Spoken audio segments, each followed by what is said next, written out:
orgullosamente guatemaltecos. ¿Qué tal? Muy buenas noches, bienvenidos a esta emisión de T13 Noticias. Como siempre, estamos listos para llevarles lo más completo de la información. Así es, buenas noches, gracias por estar con nosotros. Vamos a iniciar hablando de acciones de las fuerzas de seguridad. Vamos de lleno con lo que usted está esperando, información de una manera distinta, y vamos a iniciar hablando de una importante captura en la provincia de nuestro país.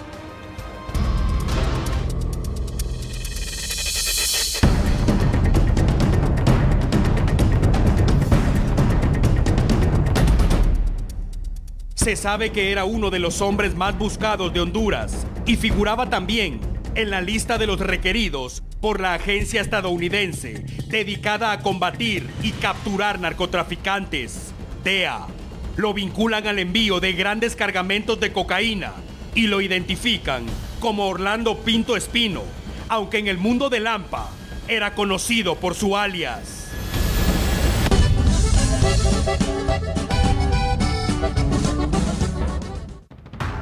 El Rey del Norte nació el 8 de abril de 1965 y su arresto fue efectivo este día en jurisdicción de Quiché. Presentó documentos guatemaltecos, pero más tarde se confirmó que es hondureño.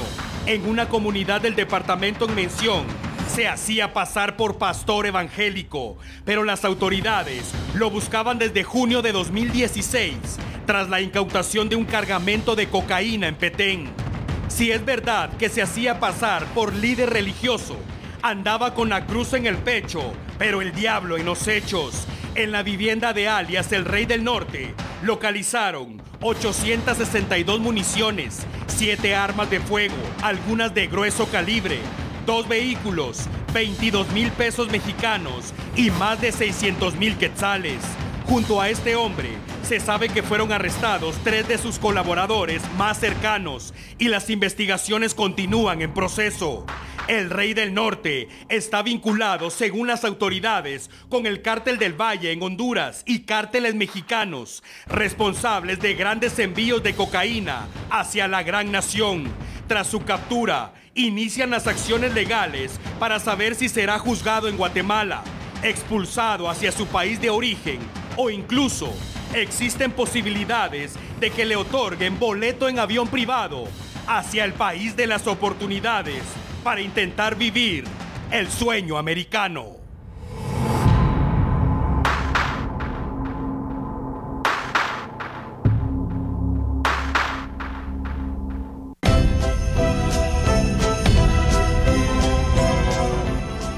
La Fuerza Antinarcótica de la Policía Nacional Civil logró incautar más de 4,000 kilos de cocaína en 2 operativos ejecutados en aguas del Pacífico. La alerta fue emitida por Estados Unidos según el Ministerio de la Defensa, que detectó a través de aviones que en las aguas del Pacífico carga sospechosa. Unidades de la Marina de la Defensa Nacional y elementos antinarcóticos de la Policía Nacional Civil se desplegaron de inmediato a la zona. Hallaron 113 sacos que fueron procesados en una base militar en Puerto San José, Escuintla. Fiscales y policías intervinieron para su conteo. El trabajo duró varias horas y la prueba de campo practicada a uno de los paquetes dio como resultado presuntivo positivo para cocaína. Las autoridades informaron que el total de lo incautado asciende a 4,378 kilos de esa droga, valorada en más de 3 millones de quetzales. El Ministerio Público destacó que el decomiso del cargamento se logró luego de un operativo combinado de la Fuerza Naval de Guatemala con las Fuerzas Armadas de los Estados Unidos mediante información proporcionada por Ecuador, país donde se supone procedía la cocaína. El ente investigador también dijo que los presuntos narcotraficantes que trasladaban la droga en embarcaciones abandonaron los paquetes de cocaína en alta mar al momento de observar la presencia de las fuerzas de seguridad. 48 horas después de este operativo, las autoridades guatemaltecas acertaron otro golpe al narcotráfico. Elementos de la base naval del Pacífico arrestaron a 3 ecuatorianos que dentro de una lancha transportaban un cargamento de droga en alta mar. Se trata de los hermanos Óscar Alejandro y Diego Armando, de apellidos Castro Rosero y Alberto Quiñones Montaño. Los agentes antinarcóticos localizaron 959 paquetes que contenían cocaína, la cual iba distribuida en un doble fondo de una embarcación con el nombre Tiburón 1 procedente de Ecuador. Las autoridades estiman que el valor de la incautación es de más de 900 millones de quetzales. A los detenidos también se les decomisó un GPS y 2 teléfonos satelitales.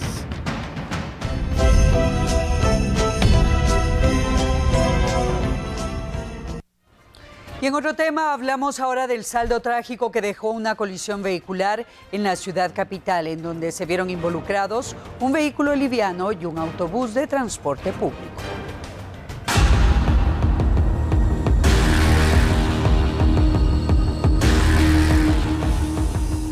Jimena Contreras salió como todos los días rumbo al trabajo a bordo de su automóvil. Cuando se desplazaba por la 20 calle y 14 avenida de la zona 10 capitalina, el piloto de un transurbano la impactó y arrastró varios metros. Testigos del hecho indicaron que el conductor iba a excesiva velocidad y que no respetó las señales de tránsito. Alertaron a cuerpos de socorro, quienes al llegar constataron que Jimena ya no contaba con signos vitales. El conductor de la unidad de transporte público, Natanael Córdoba, de 30 años, fue aprehendido y consignado a torre de tribunales. Fiscales del Ministerio Público iniciaron con el peritaje para deducir responsabilidades e indicaron que las cámaras de videovigilancia del sector también serán de gran utilidad.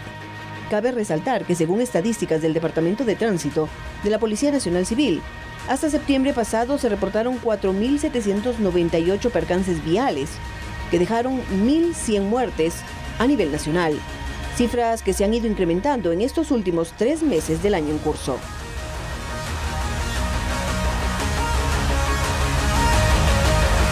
Por otra parte, en una discoteca de la zona 10 de la capital guatemalteca ocurrió un atentado armado con saldo trágico. Mucha atención a esta noticia. Un hombre de origen suizo falleció y un guatemalteco resultó herido de bala. Este último, identificado como Diego García. Se manejan 2 hipótesis en torno a este hecho.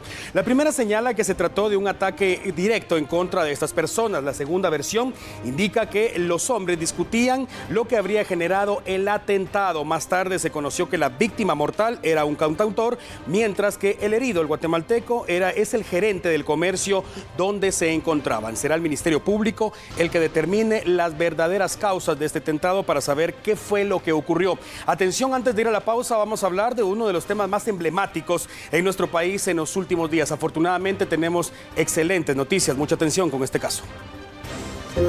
El caso es impactante.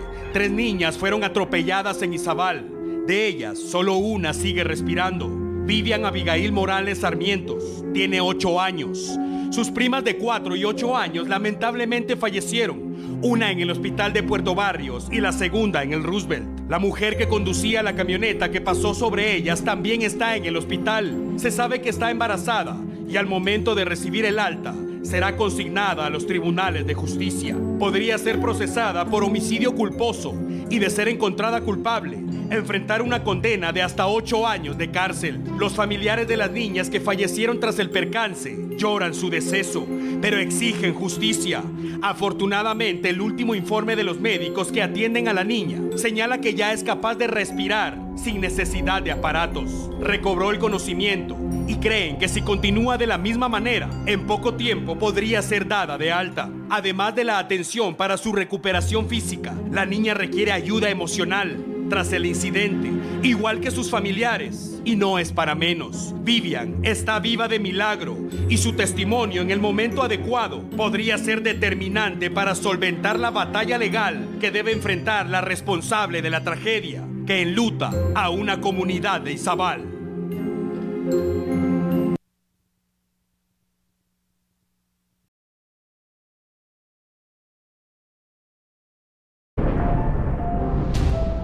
Lo invitamos a compartir frazadas y suéteres con las personas que viven en la calle. Las donaciones serán recibidas en la Casa de la Misericordia. Frío por calor humano. Abracemos al necesitado.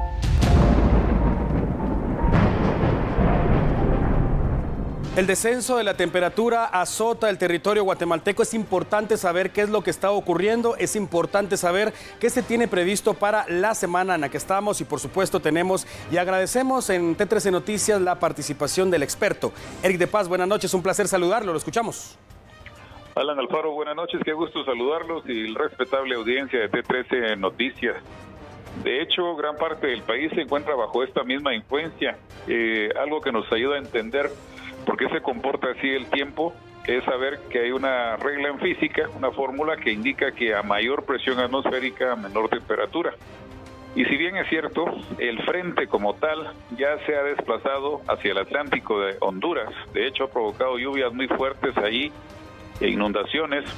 Aquí en Guatemala, en Belice y en el área de Yucatán se deja sentir el viento, que ha mantenido una intensidad moderada, pero al estar despejado, toda la energía intensa del sol se pierde, se regresa a la atmósfera y entonces el descenso se agudiza. Por eso es que a esta hora, con un poco de viento en los puntos más altos del país y de la ciudad capital, tenemos esa sensación térmica de mucho frío.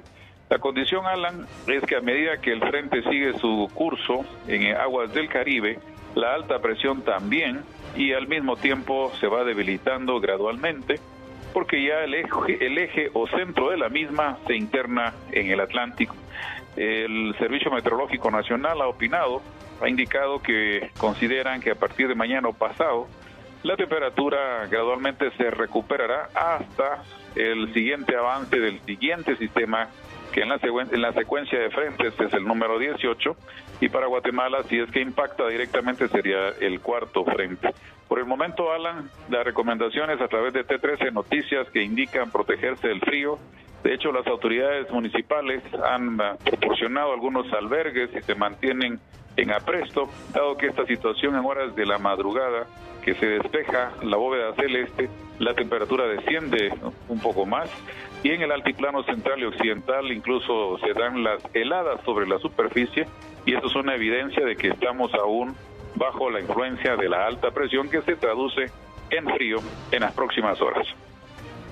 Eric, rápidamente quiero preguntarle si la recomendación evidentemente es abrigarse de manera adecuada debido a las bajas temperaturas. ¿Qué ocurre por las mañanas y al mediodía cuando el sol es bastante radiante? ¿Va a continuar de la misma manera, sobre todo al mediodía, insisto? Así es, Alan. En esta descripción podemos entenderlo perfectamente. La temperatura mínima se obtiene entre las 4 y las 5 de la mañana. En este momento la temperatura llega al mínimo. De manera que ya a partir de las 6, 7, entramos en el transcurso de la mañana, tipo 10 de la mañana, ya la condición de calor se hace evidente porque está despejado, el viento no tiene una intensidad muy fuerte y la radiación solar en la atmósfera y sobre la superficie calienta el ambiente y tenemos esa sensación de mucho calor al mediodía, tipo 2 de la tarde, que se obtiene la temperatura máxima. De manera que sí es cierto, hay que estar preparados en ese sentido para alternar el vestuario, porque cuando está despejado se siente demasiado calor, pero ya en horas de la tarde, 4 o 5 de la tarde, el efecto del aire frío que circula entonces ejerce su influencia en todas las actividades que realizamos. Eric de Paz, el experto en el clima en T13 Noticias, ya lo sabe entonces, no olvide el bloqueador solar para parte de la mañana, buena parte de la tarde y por supuesto abríguese adecuadamente por las tardes, noches y sobre todo en las madrugadas. Continuamos hablando de la situación del clima y es que la Conred continúa habilitando albergues a nivel nacional, ya que son muchas las personas en condición de calle que necesitan un lugar adecuado donde descansar ante la amenaza del frío. Ante el descenso de las temperaturas provocadas por la presencia de un frente frío que afecta al territorio, la Conred habilitó albergues a nivel nacional. Son 17 lugares, 17 salones donde las personas se han acercado. Hemos tenido la atención de aproximadamente 2.600 personas durante todas estas semanas. Y si hablamos de la atención que se da diariamente en los albergues, acuden en promedio hasta este momento 130 personas. Este dato puede ir en aumento considerando los efectos, el acercamiento de más frentes fríos que vamos a tener en el territorio guatemalteco, que genera que las personas se acerquen buscando un lugar donde refugiarse, donde protegerse debido al descenso de temperatura. Se les hace entrega de un kit de higiene personal, también en el lugar hay catres, hay frazadas para que las personas puedan descansar y hay todo un seguimiento en el tema siempre de verificar que tanto son más que todo personas de sexo masculino los que ingresan, pero también en algunos casos hemos tenido la atención que se da madres de familia acompañada de algunos niños quienes se tiene un proceso de verificación. Durante el fin de semana se atendieron 410 personas y estarán habilitados durante 4 meses, en lo que se espera alojar alrededor de 15.000 personas. Los departamentos donde están brindando mayor atención son Guatemala, Quiché, Jalapa y Totonicapán, a partir de las 17 horas hasta las 7 horas del próximo día. Al momento del ingreso se deben seguir protocolos de seguridad como anotarse en un listado, no estar bajo efectos de bebidas alcohólicas ni de alguna droga. Si usted ve personas que están en riesgo por las bajas temperaturas, no dude en llamar a los cuerpos de socorro. 122 bomberos voluntarios, 123 bomberos municipales, 110 Policía Nacional Civil y 119 con red.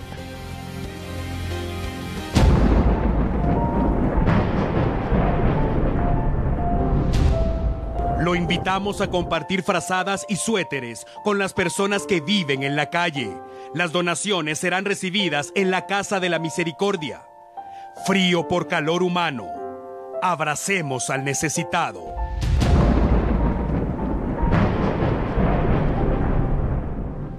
Y ahora retomamos el tema de los percances viales. Un vehículo de transporte pesado fue el protagonista de un accidente en una de las zonas más transitadas de la ciudad capital. A primeras horas de ese día, un percance vial tuvo como escenario la 19 calle y Periférico Sur, cuando un tráiler que transportaba servilletas volcó aparatosamente. Cuerpos de socorro atendieron con crisis nerviosa al ayudante del pesado vehículo, el guardia de seguridad, así como al piloto, quien, por cierto, no pudo decir con certeza qué fue lo que provocó el percance. Las autoridades continuaron indagando, ya que hubo muchas incoherencias a la hora de ser cuestionado el conductor, lo que apunta a que todo se debió al exceso de velocidad y la falta de prudencia. Como era de esperarse, esto generó gran congestionamiento vehicular y fue necesaria la intervención de agentes de la Policía Municipal de Tránsito para que los conductores que se desplazaban por el área continuaran su marcha. Mucha atención con esta noticia. Se supone que el conductor de un autobús no respetó el semáforo en rojo y terminó atropellando a un motorista en la zona 1 de la capital guatemalteca. Específicamente me refiero a lo que ocurrió esta tarde en la 12 calle y Tercera Avenida. Quedó empotrado en una vivienda, de hecho, la persona que iba a bordo del vehículo de 2 ruedas. La víctima fue trasladada con fracturas a la emergencia del Hospital General San Juan de Dios. 3 pasajeros del transporte colectivo también fueron atendidos en el lugar por los bomberos municipales por presentar golpes leves. Afortunadamente, ninguna de estas personas a bordo del autobús terminó en el hospital. El piloto del colectivo de oficio fue aprehendido por la Policía Nacional Civil. Hay que recordar que cuando ocurren este tipo de casos, definitivamente la Policía Nacional Civil tiene que terminar arrestando al piloto o los pilotos involucrados, toda vez hay una persona que termina en el hospital. Atención, hablamos ahora de un atentado armado con saldo trágico en uno de los centros de comercio más importantes de la capital guatemalteca. El pasado 11 de diciembre se reportó el asesinato de un hombre en la zona 4 capitalina dentro del mercado La Terminal. Hoy se reporta el 6º ataque armado en el sector. Hay quienes se lo atribuye a Los Ángeles Justicieros. Sin embargo, las investigaciones tomarán su curso. Se trata de un hombre que fue abatido a tiros en la 9ª calle y 2ª avenida, sector de verduras del mercado La Terminal. Curiosos aseguran que desde hace 10 días la víctima merodeaba el área de videojuegos y zona roja del mercado. No era conocido y posiblemente fue identificado como delincuente por este grupo clandestino de seguridad que ha amenazado con exterminar a todo aquel que se atreva a cometer fechorías dentro del mercado. El cuerpo quedó en uno de los callejones donde intentó escapar, pero fue alcanzado por las balas. No fue identificado. Bomberos municipales llegaron al lugar del crimen, pero ya nada pudieron hacer por la víctima, que tenía 4 heridas. Fiscales del Ministerio Público acordonaron el área para realizar los trámites de rigor y no descartan la participación de este grupo que opera en la zona 4 capitalina.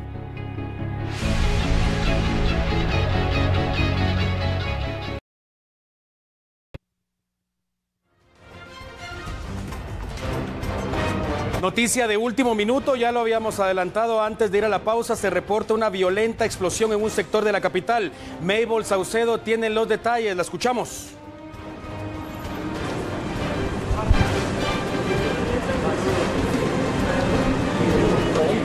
Alan, muy buenas noches amigos de T13 Noticias, y efectivamente es que la explosión de gas en una vivienda de la zona 3 capitalina provocó un incendio, pero no solamente ese incendio, sino también que una pareja y un hombre de la tercera edad resultaran con quemaduras. En este caso, pues uno de los hombres se encuentra bastante grave. Los bomberos voluntarios llegaron al lugar, trasladaron a las 3 personas hacia el Hospital General San Juan de Dios y también sofocaron las llamas. En la vivienda quedó también un gato fallecido, pero es William González quien nos da más detalles de esta emergencia y también del estado de los pacientes. Sí, buenas noches, Mabel. Se trata de Francisco Uz Cortés, de 70 años de edad, Luis Alfredo Uz, de 26, y también Olga tío Maxul de 24 años. Ellos los tres presentaban quemaduras de primero, segundo y tercer grados en diferentes partes del cuerpo, especialmente en el tórax y en las extremidades superiores. Oficial, ¿cuál de las personas es la que iba en estado más delicado? La persona de 70 años, identificado como Francisco Bus Cortés, ya que las quemaduras de él eran bastante severas. ¿En qué partes tenía esas? Él tenía en el abdomen, parte baja de la cintura, en la espalda y en las extremidades superiores. ¿Qué fue lo que se le practicó a cada uno de ellos? Sabemos de que son quemaduras, pero ¿cuáles son esos primeros auxilios que bomberos voluntarios le otorgaron? Sí, claro, en primera instancia pues a ellos se les hizo un pequeño baño con solución salina fisiológica para evitar cualquier tipo de infección. Luego se les canalizó con solución Harman para estabilizarles sus signos vitales. Posteriormente se les trasladó a la sala de urgencias del Hospital General San Juan de Dios. Oficial, ahora en relación al sofocamiento de las llamas, ¿cuánta agua fue necesaria? Porque sabemos de que también esta explosión generó un incendio en el interior de la vivienda. Sí, aproximadamente 1.500 galones de agua fueron los que se utilizaron, ya que llegó la unidad contra incendios de Estación Central y también llegó el cisterna. Muchas gracias, oficial. Y es que a esta hora de la noche, pues afortunadamente ya ha sido controlado el incendio en el interior, según ha indicado la propia pareja. Ellos tienen 2 hijos, no se encontraban cocinando, sino que únicamente sentían el olor a gas en la vivienda y de un momento a otro escucharon la explosión y también ellos resultaron con las quemaduras, ya que la estufa y el lugar en donde tenían el cilindro es bastante cercano. Ustedes pueden observar las imágenes de cómo queda esta vivienda, en donde ya los bomberos voluntarios han sofocado las llamas en su totalidad. Sin embargo, pues los 2 niños quedaron al resguardo de personas conocidas y también en espera de familiares, ya que sus papás en estos momentos se encuentran en el hospital, así también como el abuelo, es el papá también del joven que también resultó con quemaduras y él está en un estado bastante delicado. Información entonces que se da a esta hora de la noche, situación que sucede en la 20 calle y 0 avenida de la zona 3 capitalina. Afortunadamente ya a esta hora de la noche se ha controlado esta situación, así que tome en cuenta esta información, siempre revise sus cilindros de gas para evitar todo este tipo de incidentes. En cámara, Lauro Córdoba. Nosotros retornamos con ustedes, amigos, al estudio de T13 Noticias. Lamentable tener que transmitir este tipo de noticias, pero es la realidad que se vive en nuestro país y por supuesto nosotros cumplimos con ponerlo al tanto de la información en vivo desde el lugar de los hechos.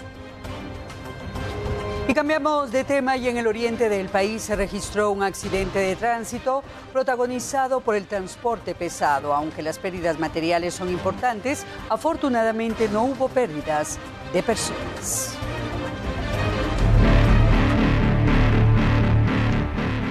En una verdadera pista de patinaje quedó convertido el tramo carretero Ruta al Atlántico sobre el kilómetro 46, jurisdicción de San Antonio La Paz, luego que un cisterna que transportaba aceite de soya volcara derramando el producto. Bomberos municipales departamentales de Sanarate fueron alertados, quienes atendieron al piloto del pesado vehículo con crisis nerviosa. Además, para evitar que los demás vehículos derraparan, esparcieron arena sobre la cinta asfáltica. Como medida de prevención, se procedió a derramar el aceite restante de la cisterna de una forma controlada, situación que tomó varios minutos y desencadenó congestionamiento vehicular, y a los pilotos no les quedó más que armarse de paciencia.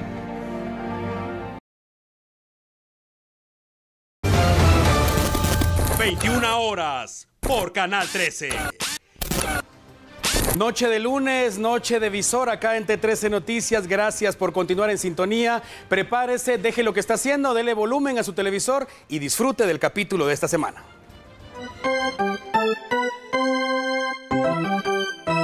Arrancamos con una peculiar celebración al final de un juegazo de softball. Es una liga femenina y vea usted el batazo de esta niña. La sacó del estadio y con eso aseguraron el campeonato. Se abrazan y celebran con la emoción del momento. Y hasta aquí, todo en orden.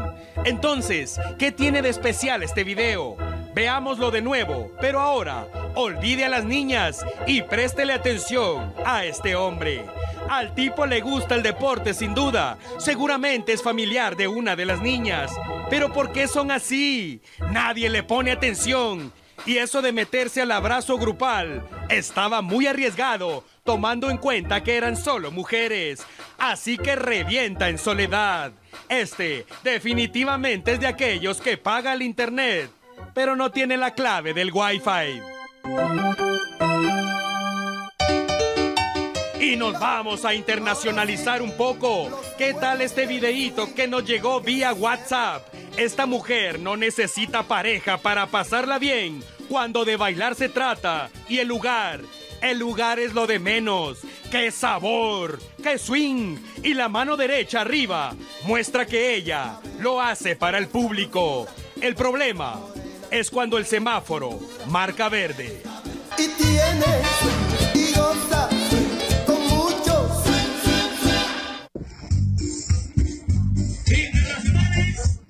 Y si hablamos de bailes, ¿qué tal esta extraña manera que se ha adoptado en los últimos años para despedir a los difuntos? El pan con jamón y las lágrimas pasaron de moda. Ahora bailan. Y yo no sé si es porque están felices de que se haya adelantado el muertito o si es a petición del cliente. Pero de que es raro, es raro. Si seguimos así, en unos años sacarán a bailar al muertito, pechito con pechito.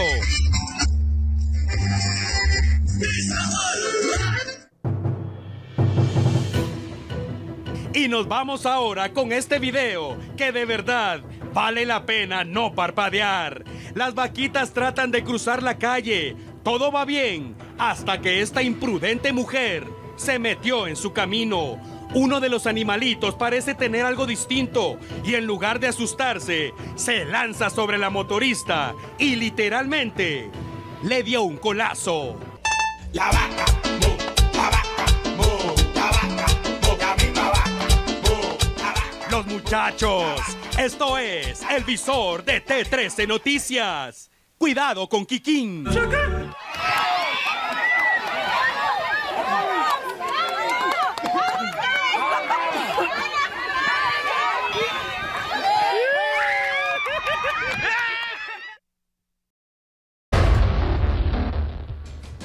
Ampliamos ahora otro de nuestros titulares. En la zona 14 capitalina se registró un atentado armado que cobró la vida de un hombre, quien fue identificado mientras conducía su vehículo. En la 10ª avenida y primera calle de la zona 14 quedó el automóvil. Edgar René Regalado Muñoz era el nombre de la víctima. Tenía 34 años y sufrió más de 7 impactos de bala según bomberos municipales. La Policía Nacional Civil informó que el hombre viajaba solo. Cuando procedieron a inspeccionar el automotor, hallaron un maletín deportivo junto a un regalo con la descripción de la familia Regalado Salazar. Los fiscales indicaron que la víctima también era piloto aviador y que el ataque fue directo, pero se desconocen los motivos. La escena del crimen fue resguardada mientras recababan las evidencias. El cadáver fue trasladado a la morgue del INASIF a espera de la llegada de familiares. El caso ya está en investigación y se espera que pronto se dé con los responsables del crimen.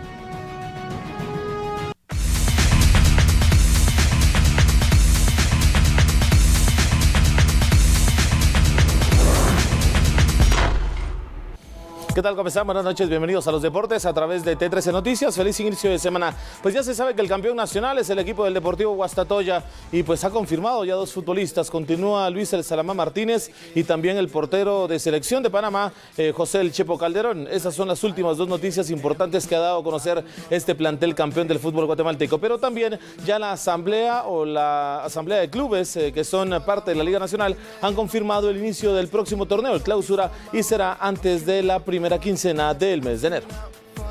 Recién terminó el torneo de apertura 2018 con el bicampeonato del Deportivo Guastatoya y la asamblea de equipos de la Liga Nacional decidió que el 12 y 13 de enero dará inicio el torneo de clausura. La primera jornada se jugará con el estreno del campeón Guastatoya recibiendo a la antigua GFC. Iztapa será local en el Morón frente al subcampeón Comunicaciones. Municipal jugará en el Trébol frente a los Naranjeros de Siquinalá. Petapa, iniciando en zona de descenso, hará honores a Cobán Imperial. Misma situación que pasa el equipo del Deportivo Chantla, que jugará frente a Sanarate y Xelajú MC ante los Toros del Deportivo Malacateco. Este lunes el plantel del Deportivo Siquinalá inició con el reacondicionamiento físico de cara al torneo de clausura 2019. En la primera práctica del plantel del Sur se contó con los nuevos refuerzos. Se trata de los exjugadores de Municipal, Abner Úbeda, Eric Cian y Kevin Ávila, además del resto de futbolistas que fueron confirmados por el entrenador Otto Rodríguez, que fue ratificado en el banquillo naranjero. Las bajas de Siquinalá hasta el momento fueron las de Otoniel Arce, Luis Tatuaca, Alex Pérez, Oscar Isaula,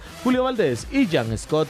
Los equipos del Deportivo Shela y Unifoot revivieron la final del torneo pasado. En el primer partido de la serie, Unifoot había tomado ventaja al derrotar a las Quetzaltecas 1-0. En la vuelta, el plantel altense logró el empate en el marcador, obligando a la ruleta de penales, donde las capitalinas fueron más certeras, dejando el resultado 3-4. Las dirigidas por Benjamín Monterroso alcanzaron su título 15 en el fútbol femenino nacional. En el 2018 se coronaron campeonas de Centroamérica y en el 2019 volverán a escena internacional representando a Guatemala en la Liga de Clubes de Centroamérica. Y es así como llegamos al final de esta emisión, como siempre, agradeciendo el favor de su atención. Abríguese adecuadamente. Buenas noches, hasta mañana. Feliz noche.